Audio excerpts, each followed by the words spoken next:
Hello আসসালামু আলাইকুম। আমি আপনাদের দেখাবো এমএস ওয়ার্ডে 3টা শর্টকাট কিবোর্ড।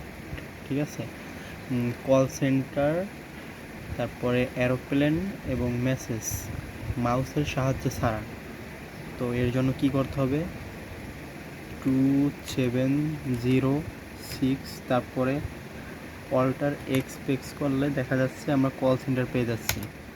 তারপরে আবার 2708